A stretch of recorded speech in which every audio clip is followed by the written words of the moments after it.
ভেঙে দেওয়ার হুমকি দিচ্ছেন। কিসের বলবেন? যদি ফ্যাসিবাদের বিরুদ্ধে বা ফ্যাসিবাদী শক্তির পক্ষে কেউ লেখে আবার কলম ভেঙে দিবেন, এই কথাটাও কিন্তু একটু ফ্যাসিবাদী শোনায়। দ্বিতীয়ত হচ্ছে, ফ্যাসিবাদ বলতে শুধু আওয়ামী লীগকেই বোঝায় না। ফ্যাসিবাদ একটা রাজনৈতিক ভাবাদর্শ। বাংলাদেশের বহু সংগঠনের মধ্যে, বহু প্রতিষ্ঠানের মধ্যে, বহু রাজনৈতিক সংগঠনের দলের মধ্যেও ফ্যাসিবাদী প্রবণতা আছে। অনেকগুলি জিনিস মিলালে ফ্যাসিবাদী একটা তত্ত্ব গড়ে ওঠে, ফ্রেমওয়ার্ক গড়ে ওঠে। সেই ফ্রেমওয়ার্কের মধ্যেই আমরা বসবাস করছি। তো এইরকম মধ্যে কোনটার বিরুদ্ধে বললে বা কোনটার পক্ষে বললে কার কলম ভেঙে দিবেন, এইরকম উক্তির মধ্যে তো সত্যি কেউ যদি অভিযোগ করেন যে আমরা আবারও একটা ভয়ের সংস্কৃতির মধ্যে পড়ছি, সেটা যেমন বলা যাবে না, অসত্য বলা যাবে না। শুধু আমরা বলতে পারবো যে এই তরুণদের প্রতি মানুষের, গণতন্ত্রপরায়ণ মানুষের এক ধরনের মমত্ব আছে, তারা মমত্বটা যাতে নষ্ট না করেন। Right, right. আসলে আমাদের সবারই মমত্ব আছে, তারা আমাদের মানে বেশিরভাগই, মানে এটা বলতে এখন জানি কেমন লাগে, তারপরেও বলি যে তারা আমাদের সন্তানদের বয়সী। মানে আমার মনে হয় না যে মেঘে মেঘে, তো এইটার জন্য আমাদের, এবং তারা অনেক বেশি আমাদের পথ দেখিয়েছেন। এবং আপনি যে বিষয়টা বলেছেন যে এই যে কলম ভেঙে দেওয়া, এই দায় দায়িত্ব যে তারা কেন নিচ্ছেন তাদের ঘাড়ে, মানে এটা আমরা বুঝতে পারতেছি না। যাই হোক, করবে, আমি একটু অর্থনৈতিক প্রসঙ্গে আসি। যে সরকার অনেক ধরনের পণ্যে ভ্যাট বাড়িয়েছে, এতে নিশ্চিত মানুষের ব্যয় বৃদ্ধি পাবে, কিন্তু এই সরকার কেমন মানে এত মিল যে রাজনৈতিক সরকারগুলির মতোই কেমন বলছে যে এতে তেমন কোনো অসুবিধা হবে না, বাজারে প্রভাব পড়বে না, অন্তর্বর্তী সরকার থেকেও রাজনৈতিক বক্তব্যের সেই স্টাইল।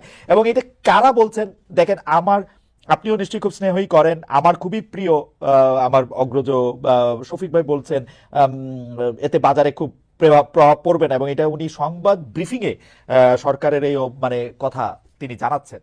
আমাদের খাদ্য উপদেষ্টা আলিমা মজুমদার ক্যাবিনেট সেক্রেটারি ছিলেন, এত আমাদের অনুষ্ঠানেও এসেছিলেন, তিনিও বলছেন যে এতে তেমন কোনো অসুবিধা হবে না। এটা কিরকম করবে আমি তো আসলে বুঝি না, আসলেই কি অসুবিধা হবে না? মানে মানে মানে উড়ালে তো ঠিক মিথ্যা বলছেন এরকম মনে হয় না, মানে কি করব, মানে কি বুঝবো আসলে? এটা দুই ভাবে বুঝবার আছে। জি। এক নম্বর হচ্ছে, ক্ষমতা খুব খারাপ জিনিস, এটা একটা ইভিল নেসেসিটি। একটা আধুনিক রাষ্ট্র ব্যবস্থায় রাষ্ট্র নিজে একটা ক্ষমতার উৎস। হ্যাঁ, ওইখানে কাছাকাছি যে যায় তাদের দৃষ্টি অস্বচ্ছ হতে থাকে। এটা ক্ষমতার একটা অন্তর্গত লক্ষণ। সে কারণে ক্ষমতাকে সবসময় জবাবদিহিতার মধ্যে রাখা এটা একটা গণতান্ত্রিক কর্তব্য থাকে। দ্বিতীয়ত হচ্ছে, এই যে যেই উদাহরণটা আপনি দিলেন, এটা কি কি বিষয়ের সঙ্গে অসঙ্গতি পরায়ণ আপনাকে বলি। প্রথমত হচ্ছে, বৈষম্য বিরোধী ছাত্র আন্দোলনের নেতৃত্বে যে এত বড় অভূতপূর্ব একটা অনিন্দ সুন্দর ছাত্র গণঅভ্যুত্থান ঘটে গেল, তার যদি স্পিরিট হয়ে থাকে সমতা ভিত্তিক বৈষম্যহীন সমাজ ব্যবস্থা প্রতিষ্ঠা করার, তার সঙ্গে শতকরা 100% আপনার বিপরীত একটা সিদ্ধান্ত। ভ্যাট বসানো মানেই এটা ইনডাইরেক্ট ট্যাক্স, অর্থাৎ ওই যেই ভিখিরি রোদের মধ্যে রোদে পুড়ে বৃষ্টিতে ভেজে ভিক্ষা করে, তাকে এটা দিতে হবে। আমরা বুঝি যে সরকার একটা অর্থ সংকটের মধ্যে পড়েছেন, অর্থাৎ ব্যাংকগুলিকে খালি করে গেছে আওয়ামী লীগ সরকার, 2,00,000 কোটি টাকা পাচার হয়ে গেছে। এই সমস্যাগুলি আমরা বুঝি, কিন্তু সমস্যার সমাধানের পথ হিসেবে তারা দেশের গরিব মানুষকে আপনার টার্গেট করেছেন। এইটা স্পিরিটের বিরোধী। তারা অর্থনীতিবিদ হিসেবে জানেন না এটার বিকল্প কি কি আছে। তারা বিত্তবানদের উপর ট্যাক্স বাড়িয়ে দিন, এখানে এত বৈষম্য ইতিমধ্যেই তৈরি হয়ে আছে। তারা ট্যাক্স নেট বাড়ান, কিন্তু সেইটা না করে সোজা পথে একটা আন্দোলন স্পিরিটের সঙ্গে বিশ্বাসঘাতকতা করে এই মুদ্রাস্ফীতির আমলে যেখানে মানুষের আয় বাড়ে না অথচ দ্রব্যমূল্য বৃদ্ধি পায়, সেখানে নতুন করের বোঝা দিয়ে দেওয়ার অর্থ হচ্ছে এটা একটা গণবিরোধী, জনস্বার্থ বিরোধী একটা পদক্ষেপ। দ্বিতীয়ত, সঙ্গে একটা কথা যুক্ত করতে চাই, আপনি লক্ষ্য করুন এই ক্যাবিনেটে যারা যারা আছেন, কয়েকজন ছাড়া এই আন্দোলন সংগ্রাম গণহত্যা চলার সময় এর কাছাকাছি দিয়েছিলেন না, দূরবর্তী ছিলেন। অনেকে আছেন ওই মৃত্যু ভয়ে, যেহেতু এরকম ঘটনা ঘটেছে যে ছাদের উপরে বারান্দায় পর্যন্ত যান নাই, ফলে তারা এই স্পিরিটটা হৃদয় এবং মগজ দিয়ে এটা উপলব্ধি করতে পারেন নাই বলে আমার মনে হচ্ছে। দ্বিতীয়ত হচ্ছে যে তাদের আরেকটা সুবিধা আছে, তাদের তো আর রাজনৈতিক দলগুলোর মতন করে সামনে সেটা যবেই হোক নির্বাচন মোকাবেলা করতে হবে না, ফলে এইখানেও তার তেমন কোনো অসুবিধা দেখেন না। আমি বলবো যে এই সিদ্ধান্ত পুনর্বিবেচনা করা হোক এবং কর আদায়ের বিত্তবানদের কাছ থেকে বৃহত্তর পরিসরে কর আদায়ের ব্যবস্থা করা হোক, ট্যাক্স নেট বৃদ্ধি করা হোক, কিন্তু এই গণবিরোধী সিদ্ধান্ত প্রত্যাহার করা হোক। আমরা একটু সাংবাদিকতার প্রশ্নে একটু আসবো দুই একটা। এর মধ্যে জনাব মতিউর রহমান চৌধুরী মানবজমিনের সম্পাদক, তার উপস্থাপিত অনুষ্ঠানেও আপনি গত 2-1 সপ্তাহের মতো আপনি গিয়েছেন, তার সাথে আপনি কথা বলেছেন, সেগুলো আমরা দেখেছি। কিন্তু আমরা আসলে জনাব মতিউর রহমান চৌধুরীর একটা বক্তব্য, মানে আমি যেটা দেখেছি সেটা আমি একটু কোট করতে চাই, যে তিনি বলছেন যে এই উপদেষ্টাদের মধ্যে কি সবাই ভালো মানুষ? সবাই তো নিশ্চয়ই ভালো মানুষ না, কিন্তু তাদের বিরুদ্ধে কোনো একটা স্টোরি আমরা পত্রপত্রিকায় দেখি না কেন, আমরা আসলে কোথায় এটার মধ্যে ভয় পাচ্ছি? এবং পাশাপাশি তিনি এইটাও বলছেন যে আগে প্রশ্ন করার কারণে মানে মানে আসলে তার কথা এটা খুব সরাসরি কোট না করে আমরা বলতেছি যে আমরা আসলে সাংবাদিকদের মধ্যে এটা দেখছি যে আগে যে কোনো প্রশ্ন করার কারণে জামাত শিবির ট্যাগ পাইতে হয়েছে। আমি আমার কথাই কইতে পারি যে আওয়ামী লীগ সরকার, আমি যে জামাত শিবিরের লোক এবং জনাব তারেক রহমান যে আমাকে টাকা দিয়ে ডয়েচে ভেলেতে রেখেছেন, এটি তারা বিভিন্নভাবে প্রমাণ করেছেন।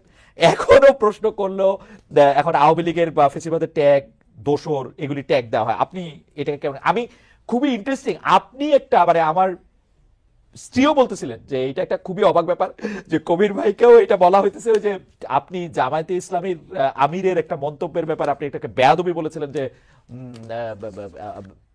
আর্মি এবং বড়াইখালী দেশপ্রেমিক। তো এইটাকে কিভাবে দেখেন? মানে একটা ক্যান্সেল, একটা ট্যাগিং, মানে হাউ ইজ দ্যাট? এটা হচ্ছে কি, এইটা নির্ভর করে একটা সমাজ কি ধরনের সংস্কৃতির মধ্য দিয়ে যায়, বিকশিত হয় তার উপর। বাংলাদেশে কখনই একটা গণতান্ত্রিক সমাজের দিকে এগোতে পারে নাই। বাংলাদেশ একই সঙ্গে আপনি লক্ষ্য করুন, এমনকি দক্ষিণ এশিয়ার অপরাপর রাজধানী শহরগুলির সঙ্গে যদি তুলনা করেন, বাংলাদেশের রাজধানী শহরে আপনি কি বাসের মধ্যে বই পড়তে দেখেন, ট্রেনের মধ্যে বই পড়তে দেখেন? দক্ষিণ এশিয়ার বহু জায়গায় এই চর্চাটা শুরু হয়েছে, অন্যান্য জায়গায় তো আছেই। এইখানে একটা নন রিডিং সোসাইটি, এবং নন রিডিং থাকলে নন থিঙ্কিং সোসাইটি হয়। ফলে ধরেন আপনি গত একজনকে যে একটা ট্যাগিং করে দিলেন, সমাজ যদি আপনার সম্পর্কে, আপনি যদি পাবলিক লাইফে থাকেন, যদি সজাগ থাকতো, তাহলে আপনার গত 20 বছর বা 30 বছর কি করেছেন আপনার লেখা পড়ে, আপনার কথা শুনে বুঝতো। এইখানে সেই সংস্কৃতিটা তৈরি হয় নাই। হচ্ছে আওয়ামী লীগের সমর্থন না করলে সে বিএনপি বা জামাত, জামাতের সমর্থন না করলে সে বাকশালী। এইরকম একটা রাজনৈতিক সংস্কৃতির মধ্য দিয়ে যখন একটা সমাজ সামনে যাবার চেষ্টা করে, তখন এগুলি হবে। সেখানে যারা সত্যিকার অর্থে সমাজের ইতিবাচক পরিবর্তনের, রাষ্ট্রের গণতন্ত্রায়নের জন্য কাজ করবে, তাদেরকে একটু বেহায়ার মতন এসব গালিগালাজ শুনেই নিজেদের কাজটা করতে হবে। তবে একটা কথা মনে রাখেন, যখনই আপনাকে কেউ গালি দিবে না, তখন আপনাকে মনে রাখতে হবে আপনি কোনো কার্যকর কোনো কাজ করছেন না। আচ্ছা করবে একটু সমাজে শত্রু মিত্র, আমি লাস্ট কথাটা বলতে চাই, সমাজের মধ্যে গণতান্ত্রিক শক্তি এবং অগণতান্ত্রিক শক্তি থাকবে। সমাজের মধ্যে শাসক, শাসিত, শোষক, নিপীড়িত মানুষ থাকবে। এবং আপনি যদি শোষণ নিপীড়নের বিরুদ্ধে, অগণতন্ত্রের বিরুদ্ধে, অন্যায়ের বিরুদ্ধে কাজ করেন নিরন্তর, আপনি অন্যদের গালি খাবেন না। এই গালিটা খাওয়া হজম করতে শিখতে হবে। আর আপনি যদি হজম করতে না পারেন, এই কাজ ছেড়ে দেওয়া ভালো। জি জি করবে, এই কাজ ছেড়ে দেওয়া মানে ভালো। আর কত হজম, মানে পাকস্থলীটা তো একটা না করবে। আমি একটু 111-এর সময় আসি, যে 111-এ কিন্তু আমরা দেখেছি যে, মানে আমিও বিডি নিউজে ছিলাম সে সময়, আমাদের কাছেও সিডি এসেছে, কিন্তু আমাদের বিডি নিউজ তখন এত প্রভাবশালী বা এত বড় ছিল না যে এটার সামনে এটা দেখা যাবে। কিন্তু নিউ এজের এই অবস্থানের কথা পরে অনেকেই বলেছে যে আমরা আমরা বিডি নিউজ ছাপি নাই, অত সিগনিফিকেন্ট ছিল না, কিন্তু নিউ এজের না ছাপাটা, দ্যাট ওয়াজ এ স্টেটমেন্ট সেই সময়, যে আপনি এগুলি সময় শেষ করে ছাপেন নাই। এবং যারা এগুলি নিয়ে গেছে তারা যে মাইর খায় নাই, তারাও সেটাকে নিজের কপাল সৌভাগ্য তারা ভাবছে পরে, কারণ আপনি প্রত্যাখ্যানটাও সশব্দই ছিল। তো এইবার এই সরকার পরিবর্তনের পর, মানে আমি কিন্তু বিশ্বাস করি যে প্রপাগান্ডা নিজের পক্ষে আসলেও এটা খারাপ। আপনি এগুলি আবার দেখতেছেন কিনা, যে ঠিক একটা প্রেসক্রিপশন সাংবাদিকতা, যে এটা এটা এটা করা। এবং আমি খুব আশ্চর্য হয়ে খেয়াল করলাম যে আমাদের প্রেস সচিব বলতেছেন যে এখন সংবাদ মাধ্যম স্বাধীন হয়েছে, আওয়ামী লীগের সময়কার সব দুর্নীতিগুলো এখন সামনে তুলে ধরবে।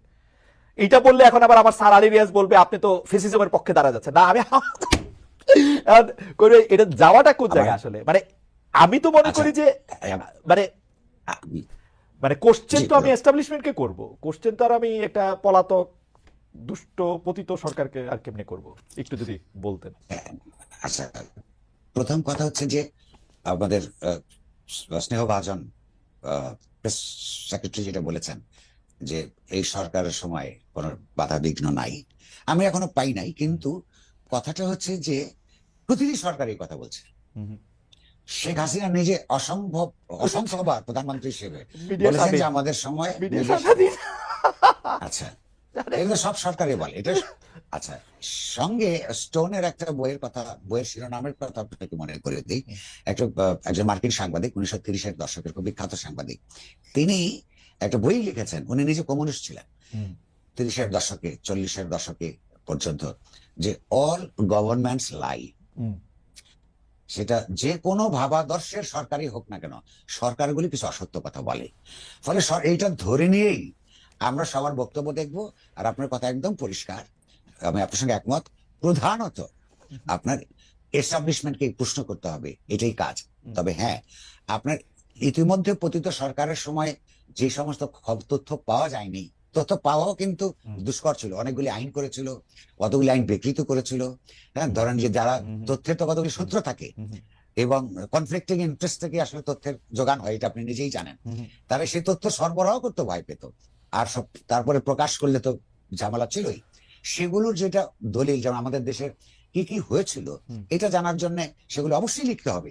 এর অর্থ এই না যেমন যে এই সরকারকে এখন আর প্রশ্ন করার দরকার নাই। আমি একটা ছোট্ট উদাহরণ দিই, এই সরকারকে একটা জিনিস প্রশ্ন করি আমি আপনাকে, আপনার মাধ্যমেই।